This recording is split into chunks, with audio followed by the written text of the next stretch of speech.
Welcome everyone to another episode. Today we are welcoming an incredible individual and somebody who has achieved so much in his career and life.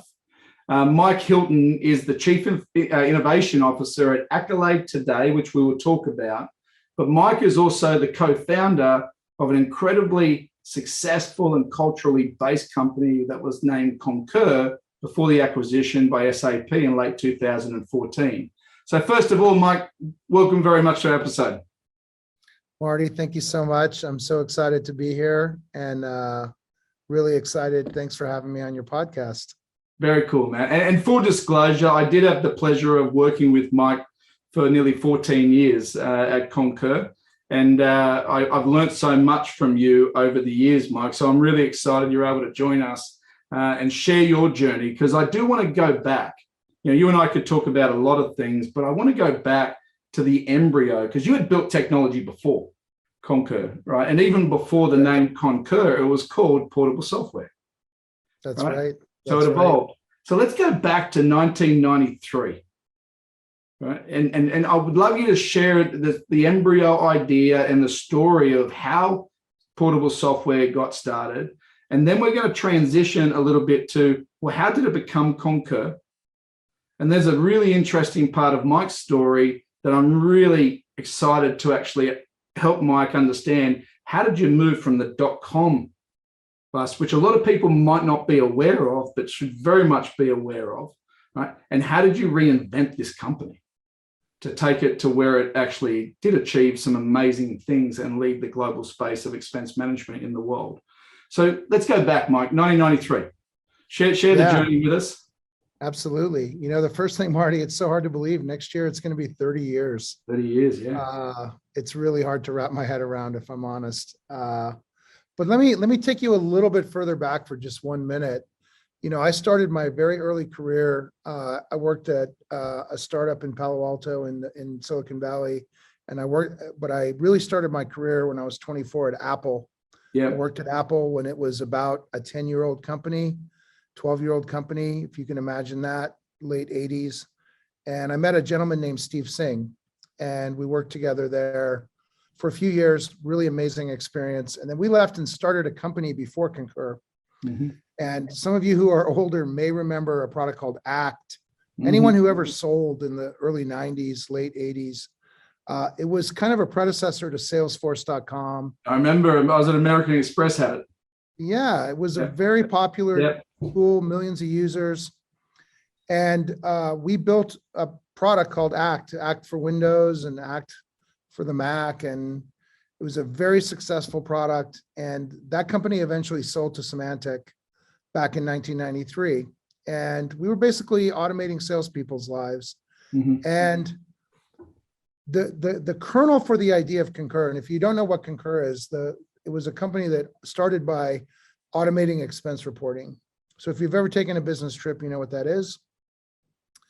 And if you go back 30 years ago, it was a completely manual process. For those of you who weren't in the business world 30 years ago, this might be hard to imagine, but expense reports were 100% paper-based. There was really no automation. It was literally a calculator and a pencil and a bunch of receipts and a piece of paper and a form. And in automating salespeople's lives, you start asking salespeople questions. What else is painful in your life? And it was usually a very short journey before they would start talking about expense reports. Expense report, yeah. Hours and hours at the kitchen table on a Saturday, trying to do the math and figure it out. And we were software guys. We were software guys who just thought, you know what? I don't know how, we didn't entirely know how to solve the problem, but we knew that software and automation could solve this problem. And it was a universal problem. You know, most companies in the world deal with business travel.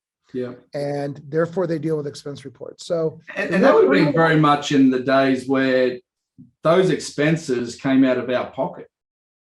Correct. Right. There was no corporate card solutions necessarily. There were no, so everything would have been physically out of the pocket. So we were being forced to manually spend hours. Absolutely. 100%. Yeah. And so we decided as we sold the company, we were, a true story is Steve and I were literally sitting in a bar in Silicon Valley one night, and we hatched a plan. We had royalties coming for a few more years from the ACT product, and Steve had an opportunity to be a GM at Symantec and run that business. And so we hatched a plan. Steve would stay at Symantec and protect our royalty stream and make sure we were generating revenue. Yeah. Yeah. I would move to Seattle, Washington, and start a company to go pursue this automated expense report idea. And we would do that with his brother, who had come for the summer and was helping us write a business plan. His name's Raj Singh. We agreed, let's just do that. And Steve and I would basically co-fund the company in the beginning, and we'd spend a year building a product and get it to market. And we basically did that. And so summer of 93, I quit Symantec on a Friday, packed up my car, and on a Monday morning, I drove up to Seattle and met Raj, his brother, and the two of us rented an apartment, and we were off and running. Yeah. And that's really how the company started. That's fantastic, Matt. That's fantastic. And so, and the two individuals that Mike refers to is Steve and Rajiv Singh, who, again, if for this audience who don't know these three individuals, I really encourage you to explore who they are, because it was the three co-founders at Concur that really made it an amazing place to work, an incredible place to work. So, Mike, let's talk about this, because before Concur, it was portable software. Correct. Right? And then it shifted to Concur. At what point did it shift names? Because this is a really interesting one for the audience, because sometimes the companies that we know who have become successful didn't start that way. That's right.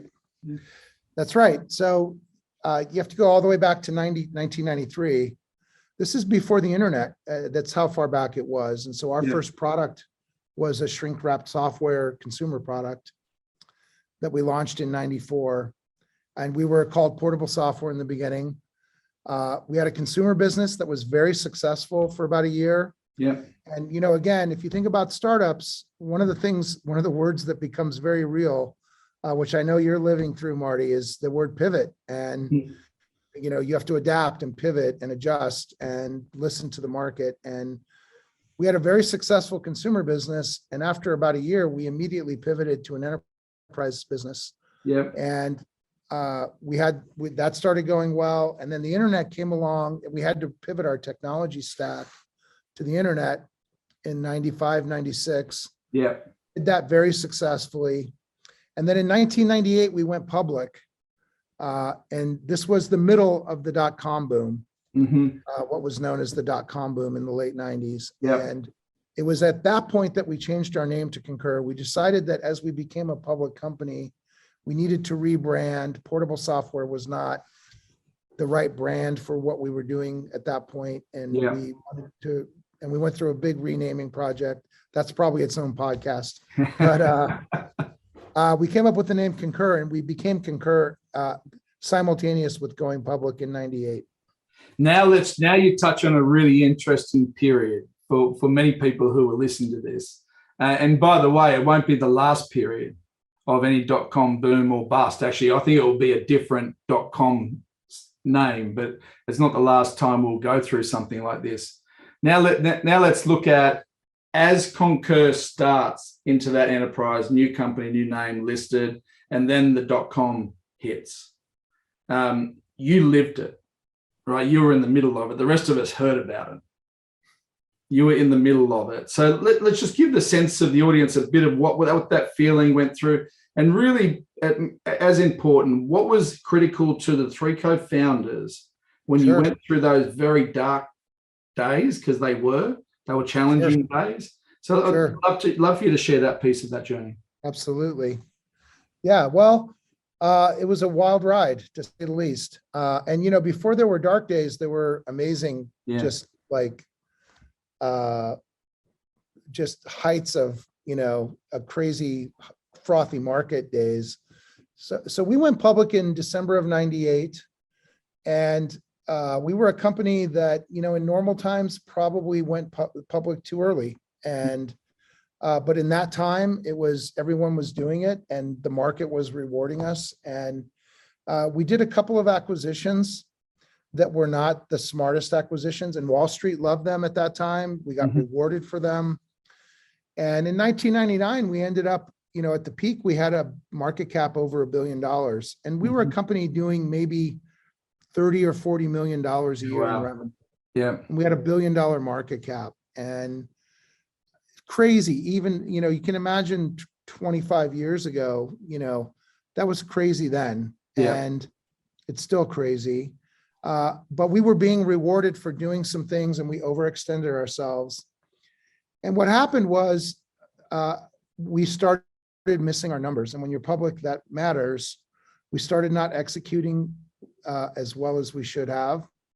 We weren't managing these acquisitions very well. Yeah. And then at the same time, the dot-com boom ended very abruptly. Yeah. And that was this dot-com crash.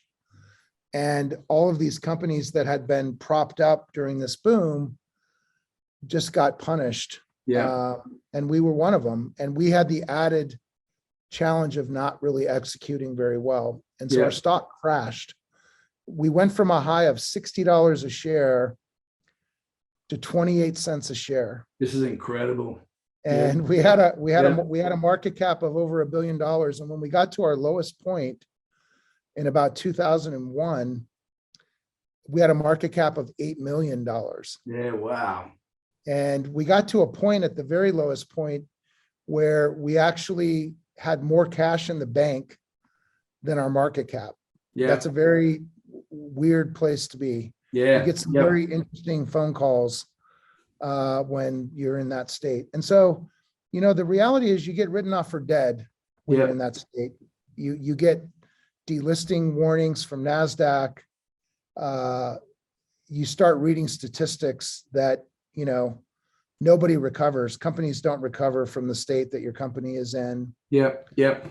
And, the odds suddenly became very against us. We had massive internal problems. People were leaving in droves. We had to live. I was going to say that puts stress not just on the market, clients, employees. For sure. Everyone starts questioning their position. For sure. So we went from kind of the heights of riding a big giant wave, just the hardest crash you can possibly imagine in all dimensions. Yes. Yeah. The value of your company that you founded, you're losing your people, you're losing your own personal net worth that you had, in your own investment you had put into the company. And it looks, you're staring into an abyss. And the thing, Marty, that was really fascinating, and there were 3 of us that were founders. We stayed through that entire episode. And now we're going to shift because this is an incredible piece, right? Because you're building up really. I don't think anyone's written a book on this. Not yet. I think they could easily. So we're telling a story. So you are the 3 founders and the team, right? But the 3 founders are in this position that they've never been in before.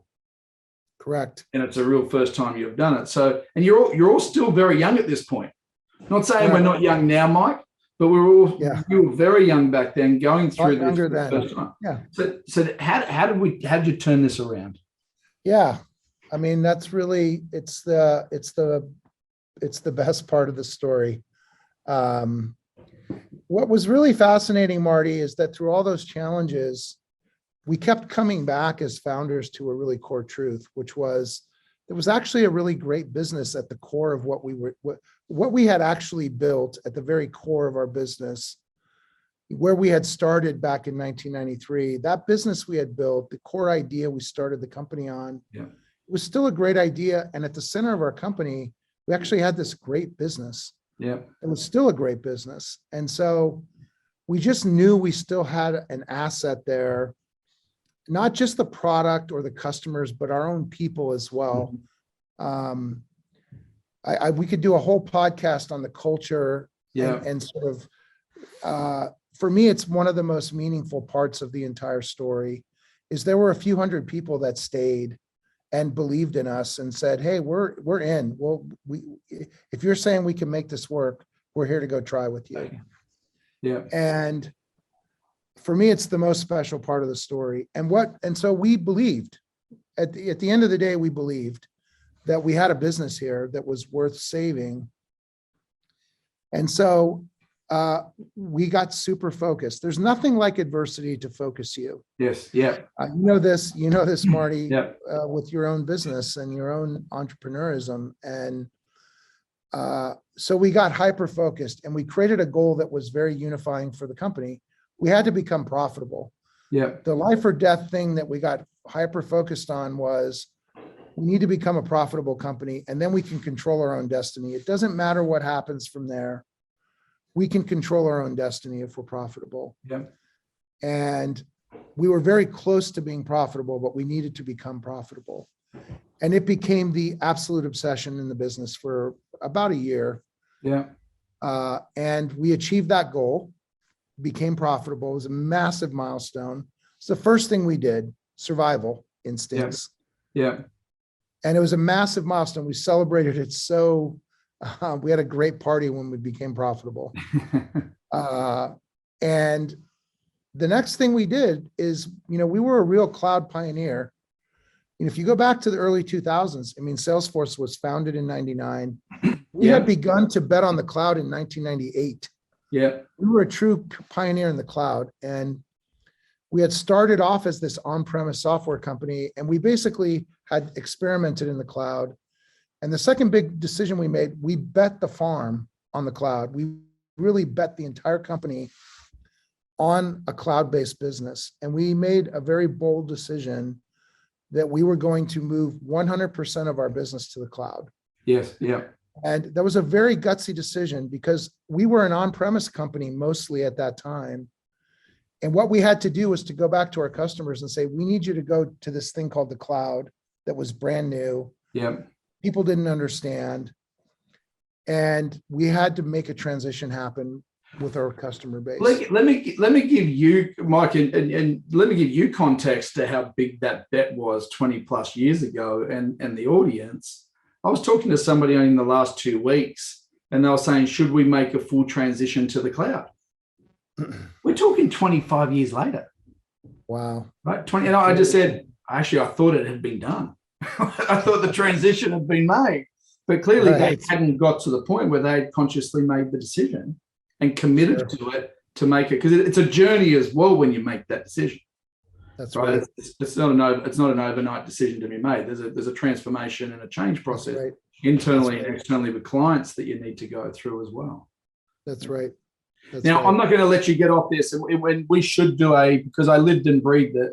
And to be very honest, when I joined in early 2004, I didn't realize how close I was to this whole story, to be very honest, until this point. And really, I'm coming into a brand new, effectively a brand new and redesigned business based on your massive pivot. I want to touch on the culture piece for a minute, because I always said it wasn't what Concur did that made it special, it was how we did it. It was that type of company where everyone truly believed in what it was we were doing, what it was we were waking up to, and we're going to do this together to deliver an incredible experience for our clients.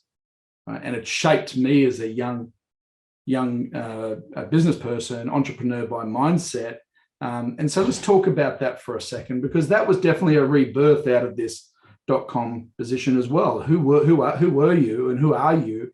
Who are we as a company to lead forward? Yeah, I appreciate you bringing that point up, Marty. I think that, Raj and Steve and I, from the very beginning, I think it always mattered to us, kind of how the how we did things, not just what we did, but how we did it. And, pretty early in our existence, we thought about things like values and what we stood for and what that meant, and how to ingrain that in how we ran the business. How does that impact how you hire people or not hire people, even more importantly, and, how you conduct yourself, what you stand for, what you believe in. And I think as the company, we got to this, and you did join the company, Marty, right as we were sort of it was almost like a new business. Mm. You know, the interesting thing about Concur, we existed for over 20 years before we sold to SAP. And at the time we sold, we were on $1 billion a year company in revenue. And what's interesting is that revenue really only started about, 14 years, 13 years before we sold. Mm-hmm. Mm-hmm. We really started from zero as we reset to the cloud. And so, and it was really truly only about 10 years where we really grew to $1 billion company. Yeah. We really went from 0 to $1 billion in cloud revenue in about a decade, a little over a decade. Yeah. And even though we had existed for 20, we had this major pivot in the middle. Yeah. But as we became this incredibly, all of a sudden you went from this near death experience to this very successful high growth company. Mm-hmm. And at the time you joined in the mid 2000s, we were becoming a very international company. We were radically expanding all over the world. And I think as founders, to your culture question, one of the things that we really obsessed over is how do you preserve a culture as you scale and grow? Mm. Yeah. It's very difficult. In fact, it was one of the questions that we wrestled quite immensely with. And I'll just give you one anecdote of one of the solutions we came up with, which I don't know if it was the best answer. And you're very familiar with this answer. We made a decision, Raj and I, as founders, that we wanted to meet every single employee in this business within 6 months of them joining the company. Yeah. And we wanted to create a program for all new hires that was less about what Concur did and more about who we were. Yeah. What is it like? What are we all about? What's our origin story? What do we stand for? And we would go travel the world. We went to Sydney and we went to the Philippines and we went to Japan and we went to all over Europe, where all the places where we had offices. And we would go on these tours around the world and we would make sure that we met and shook hands and talked to every, the thousands and thousands of employees that we were hiring as we got really big. And it was because we really struggled with, as we built an office in Australia, for example, how can those people possibly know what Concur is about? Yeah. Yeah. If they've never, how do you preserve that? It's a very, very difficult problem. Yeah. And we cared a lot about that. It mattered. And people always ask me, like, what are you proudest of? And even more than the accomplishments of building $1 billion business, for me, it was the number of employees who stayed for 20 years. Yeah. Yeah. And it was the depth of talent that stayed at the company. One of the things I'm most proud of is how this company has thrived after we all left as founders. And, inside of SAP, Concur has absolutely thrived. Yes. Yeah. And it continues to thrive. It's gone through many, many levels of leaders who were there before the acquisition. And I'm extremely proud of that. It means that we did something right culturally. I always talk about the number of people who brought their kids to come and work there. Yeah. The number of people who left and then decided to come back. To me, you did something right about the kind of business you built when those things happen. And I think those are really, for me, as a founder, looking back over decades of time, those are the things where you take maybe the most pride of all, in that you did something right. You created an environment that not only was hyper successful, it was an environment that people loved to be a part of and wanted to be a part of. And I'm just going to share my views on this for a second, because what I experienced and I've been involved in some great companies, right? And this was an amazing company. And I'll give you my 2 cents on what a couple of the things that were created. The first thing for me were the people. Right? I've always been that I'm going to work with great people and inspiring people and people I can really engage with, and we can get the best out of each other. So that evolved over time. And what you said about the tenure of the people, what wasn't in that DNA was entitlement. And that's quite, because people can stay at a company for 20 years, but people know that they're not necessarily earning their position in that company, right? And there was never a sense of entitlement. And I think for me, the entitlement piece came back to three core, and it was more internal values that was sort of given to me early. And I was sort of given in a way that this isn't what we're about. It was given to me a way. And well, if we could just live by these three core values, we're all going to be able to collectively come together and work out how to build something great. Right? And I know the book Good to Great was also an influencer of Concur's culture as well. Very much so. It was transparency, accountability, and trust. And I go back to those three things was given very early. The idea of transparency, understanding what's expected of you, and then everyone having that same level of responsibility. And then the accountability, ensuring everything's measurable, and then trust, putting the belief in that in each other. And I think for me, that's what really, and with the amazing people and the opportunity that was ahead of us and really passionate clients, that is three core pieces just crystallized every day. Were we living by those elements? And if you did believe in them, it was a very easy place to work. It was a very easy place to connect with. And I'll be honest with you, we put a lot of that thinking in straight up, right? Because guiding that, especially when you, as you rightfully said, when you're not in the same room, right? And you want to give the story. And I've always said to you, the best story is your story. You, Raj, Steve, talking about it, because that's where people get fueled. But because you are building a company of scale, we've got to be able to create it in a way that can touch people every day without us being in the same room. And Sure. COVID accelerated that story, right? Because we're not always going to be able to actually be there and energize each other face to face. So I just look at the cultural element of that. There's no entitlement. There was pure clarity in what it was we were trying to achieve, but there was also an acknowledgement we didn't have all the answers. And when everybody understood that, there was no heroes in the moment.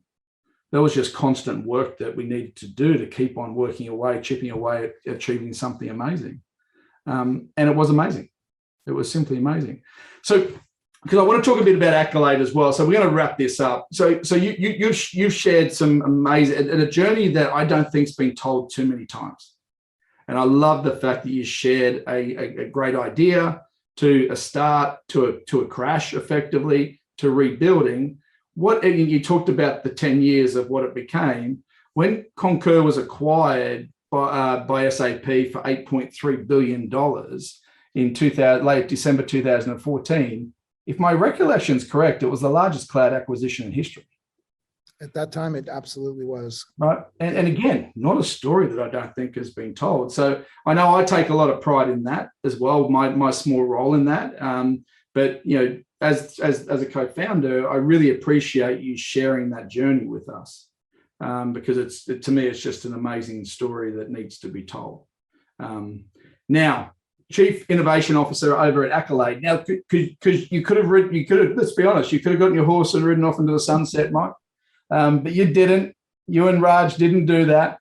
You're now at Accolade. So let's talk a bit about, because you are bringing a different, idea and innovation to the health sector inside the US market. So let's talk a bit about that. Yeah, I'll try to be really brief. So Raj and I,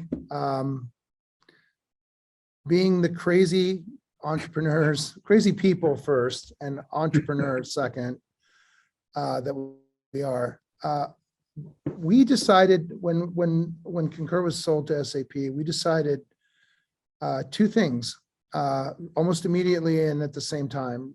One was that we wanted to work together again. Yep. Even though we had spent pretty much every waking moment of 20 years together, we wanted to do it again together, along with some other people we had worked with over the years. But secondly, we wanted to do something, we wanted a second act. We wanted to do something different and something new. And we had a long passion for the US healthcare system and wanting to fix it. For those of you who, are American listening to this, live in America, we have a healthcare system that's pretty broken, and it's not nationalized. It's very broken. It's very inequitable. It's very difficult to navigate and use. And we just had a real passion, and we felt like the knowledge and experience that we had gained over our careers that we could find an opportunity to put a dent in that problem. And we had a real passion for that. It was more of a personal mission for us. We loved being part of, business travel and having an impact of tens of millions of people all over the world. That was an amazing 20-year journey for us. And I'm so proud of the impact we made. We were talking right before we started the podcast. I take pride every time I meet someone who has used Concur. Which is a lot of people now. And but healthcare is something more, it's different. It's personal. It's about as personal as it gets in life, right? We're all touched by health. Health is there's nothing more important than your health and your family's health, your kids' health, your spouse's health. There's nothing more important in life than that. And to put a dent in that is something different. And so Raj and I left Concur, and we found this company called Accolade that needed some help at an executive level. It was a startup, still relatively small, but it had a great idea that they had proven out the concept, but the company really had not scaled up. And it was still a very small company. It didn't have any technology, no distribution. It needed to sort of build it. It needed to create a scalable business and take it to the next level. And we joined the company 6.5 years ago when it was quite small. And so I went from managing 1,500 people to managing 30 people. And I was happy as a clam. I was gonna say that's not a bad thing. I was back in that apartment again, effectively. After 20 years. But basically what Accolade does, Marty, we sit on top of the healthcare benefit system in the US, as well as the employee benefits. In the US, employees provide a lot of the benefits for healthcare. They kind of curate a set of programs, and they work with insurance carriers, and they create this package of benefits for employees. And we sit on top of all of that. And what we basically help employees and their families do is navigate the healthcare system. And we help them get to the right care. And we also now we provide our own care. We have a virtual primary care offering. So if you need to see a doctor, we have virtual doctors you can meet with over video. If you need an expert medical opinion, I have a friend who had a knee replacement surgery today. If that's your diagnosis and you need a knee replaced, you might want a second opinion. We can offer you that directly. So we have a set of really amazing care services. That's a really good point, Mike, because many times we get told something, we do it. Right. Which we shouldn't always do. We should be sourcing a second opinion. And it turns out that about 15 or 20% of the time, surgery is not the best choice. Right. And, non-surgical options are often a much better choice. And,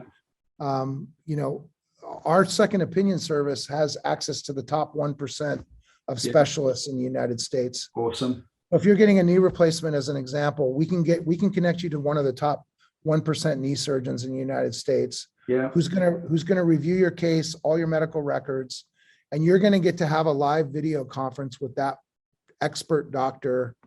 And they might be anywhere in the US. They might be at Johns Hopkins or which before you wouldn't necessarily know where to source that. You wouldn't have necessarily been guided down that path. Several, yes.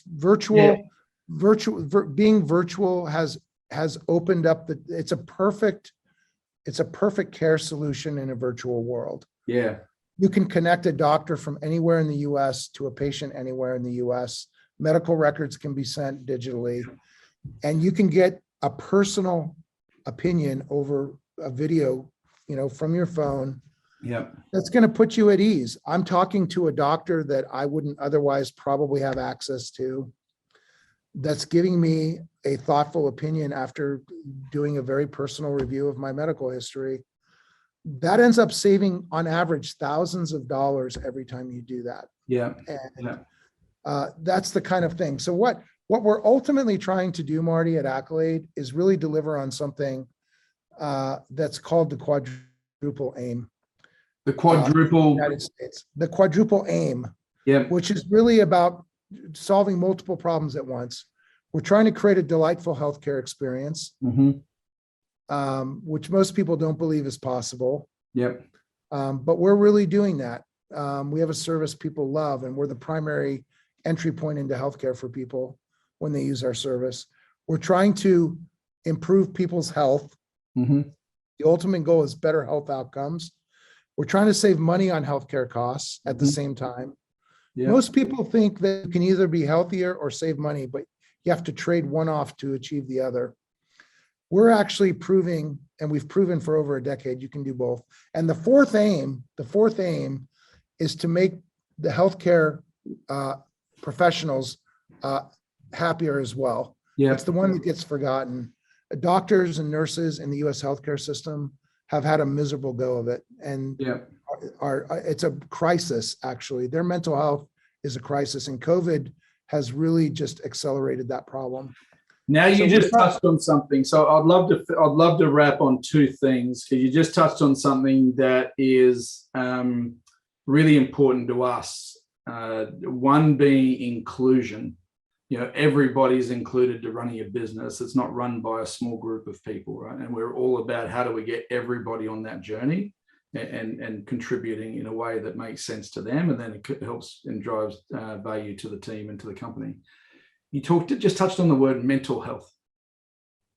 Let's touch on that for a second. What role are you playing in helping? I'm glad you brought that up. I completely glossed over one of the most exciting things we're doing.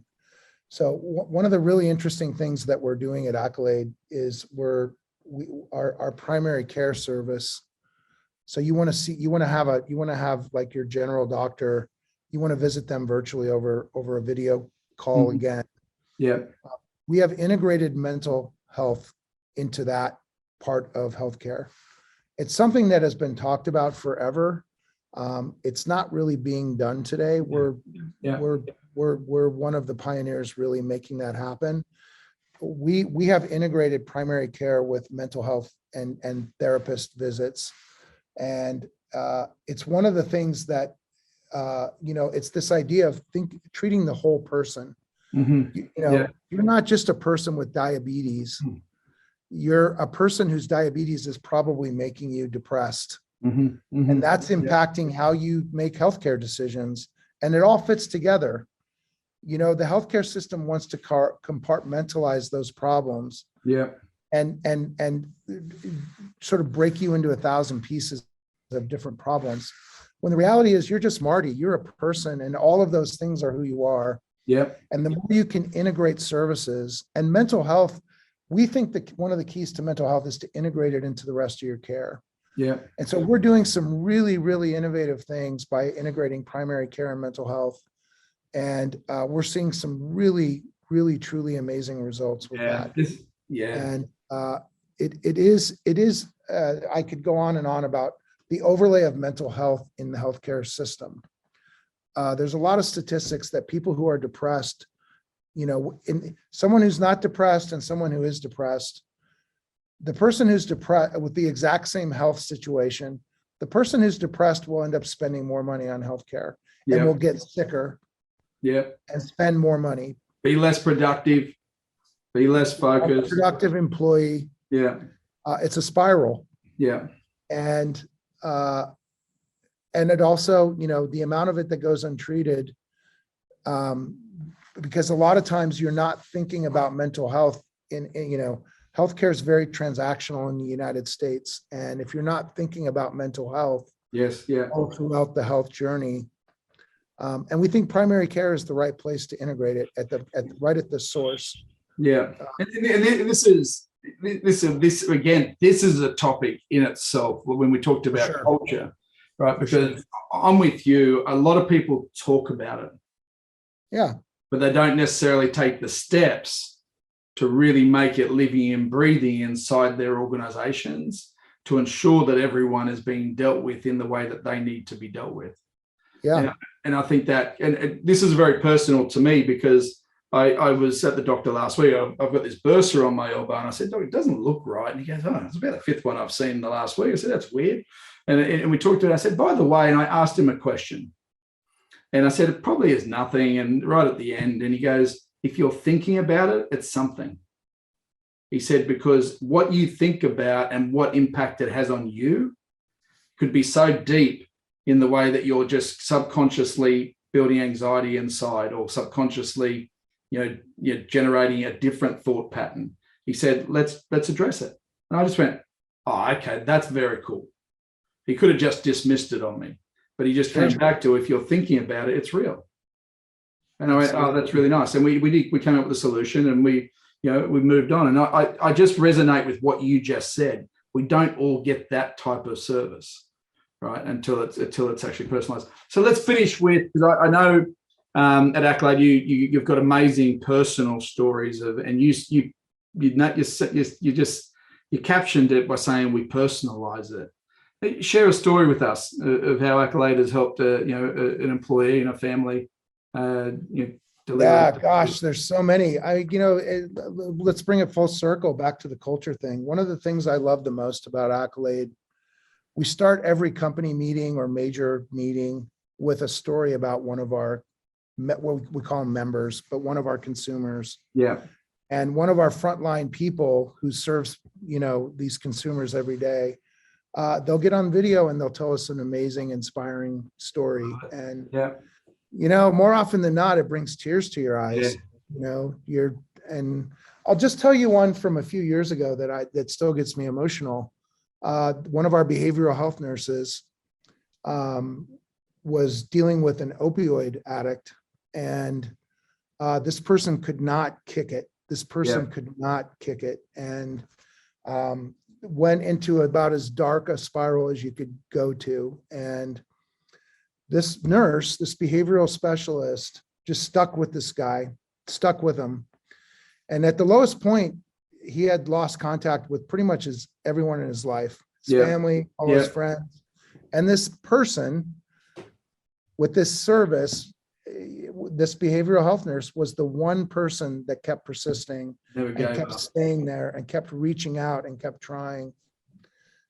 And it was literally like a year. It was a very long period of time, and finally convinced this guy to go to treatment. Convinced this guy to go to treatment. He reached a low point. He kind of had the breaking moment. She convinced him to go to treatment. She was on the phone with him as he walked in. He finally went into treatment, and the guy turned it around. Yeah. He changed his life. He got sober.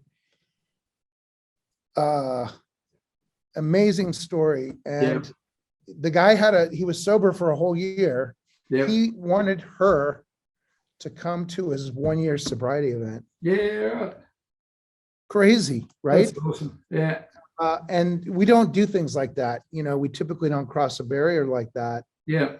But the guy basically said, look, I would be dead today. I wouldn't have a relationship with my family, my kids, my parents. My friends, I would be dead if it wasn't for you. Could you please come to this thing? And so we normally don't do that. She got special permission, and she flew to his city and went to his event, met him. That's special. It doesn't get any more personal than that. Yeah. You think about mission, Marty, and purpose, and why do we all get up every day and do what we do and work hard and do crazy things like start companies? For me, at this stage in my life, that's a reason to get up every day and come to work. Yeah. Real impact in people's lives. Yeah. When I think about the arc of my career, using technology to do things at scale that can have real meaningful impact on people's lives. Yeah. A story like that for me, I'll get out of bed every day to have more stories like that happen. Yeah. Yeah. I love it, man. Well, mate, I'm very blessed to be close with you and to know you. And I really appreciate you taking the time and sharing 2 amazing journeys with us. But one thing I get from you every time we connect is the personalization of who you are and how you have created, led, and run businesses is really from the inner core of who you are as an individual. And I do know you personally, and I know your family, and I know that's very important to you. So I really appreciate you sharing your journey with us, mate, because it is nothing short of inspirational. Well, the feeling's very mutual, Marty. I feel blessed to have known you for so many years. it's measured in decades now, by the way, Yeah. and your family. You deserve a lot more credit for the Concur story than you've given yourself credit for. Our entire Asia Pacific business, and obviously being there from pretty much the beginning in Australia. And I'm just really blessed of all the things that we've experienced together through that journey and ongoing now with StratUp. And I again, thank you for having me on this podcast. It's been a blast. Love it, man. We'll need to get you back to talk more about the culture piece, because that just blows my mind. And you've taken it from one great company to another. So thank you very much for joining us, Mike. Thanks, Marty.